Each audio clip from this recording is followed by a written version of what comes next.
చుక్కకూర పెసరపప్పు వండానండి. ఈరోజైతే మా పిల్లలకు పొద్దుటే బాక్సులు కదా, ఇలా నేను ఈ కాంబినేషన్లో పెసరపప్పు వేసి వండుకున్నా. మామూలుగా అయితే కందిపప్పులో వేసుకుంటారు చుక్కకూర అనేది. చుక్కకూర అనేది ఎలా అయినా బాగుంటుంది. మిల్ మేకర్లో కూడా వేసుకోవచ్చు, కందిపప్పులో వేసుకోవచ్చు, మెదుగు తాలింపు పెట్టుకోవచ్చు. ఏ కాంబినేషన్ అయినా ఇదైతే బాగుంటుందండి. ఇంకా మనకి ఏంటంటే అది కొంచెం గోంగూరలాగా ఉంటుంది కదా, పులుపు కూడా ఇంకా వేరే ఏమి అవసరం లేదు. ఆ పులుపే సరిపోతుంది అన్నమాట. చింతపండు పులుపు కూడా అక్కర్లేదు. ఇంకా ఈరోజైతే దొండకాయ ఫ్రై, చుక్కకూర, పెసరపప్పు అలా తాలింపు కింద పెట్టేసారన్నమాట. బాగుంది, నచ్చింది మీకు. మీరు నచ్చితే మాత్రం కంపల్సరీ మీరు కూడా ట్రై చేయండి ఈ వంట అయితే.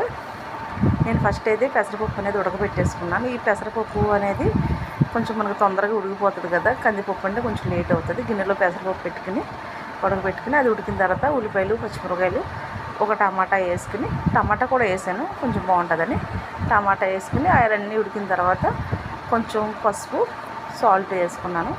అవన్నీ కొంచెం మనకు మెత్తగా ఉడికిపోయిన తర్వాత అప్పుడు నేనైతే తాలింపు వేసుకున్నమాట. ఇందులో అయితే నేను కారం వేయలేదు, మనకు పచ్చిమిరపకాయలు కొంచెం ఎక్కువ వేసాను కాబట్టి ఆ ఘాటు ఎండుమిరపకాయలు తాలింపులు వేస్తాంగా ఈ ఘాటు అనేది బాగుంటుంది, సరిపోతుంది. ఇంకా కారం అవసరం లేదు. ఇలా చేసి ఇంకా ఆ రోజైతే అలా రెడీ చేసుకున్న. పొద్దున్నైతే నేను ఎప్పుడు వండలేదు, ఇదే ఫస్ట్ టైం. మరి మా పిల్లలకు నచ్చుద్దో నచ్చదో తెలియదు. నచ్చితే మాత్రం ఇంకోసారి కంటిన్యూ చేస్తామన్నమాట. ఇంకా బాక్స్లో పెట్టాను. కానీ పెసరపప్పు అనేది మనకు సలవ కదా, ఎలా వండుకున్నా బాగానే ఉంటుంది. కొంతమంది పిల్లలంటే ఇష్టంగా తినరు. ఇలా డిఫరెంట్గా ట్రై చేస్తే ఇష్టంగా తింటారని ఆ రోజైతే అలా వండేమాట. నచ్చితే ఇంకోసారి వండి పెడతా పిల్లలకి. పిల్లలు అనేది తినాలిగా తొందరగా ఇష్టపడి. మీరు నచ్చితే మాత్రం ట్రై చేయండి కంపల్సరీ. అయితే ఇవన్నీ అయిపోయిన తర్వాత నేనైతే తాలింపు రెడీ చేసుకున్నమాట. తాలింపులో ఉల్లిపాయ వేసాను.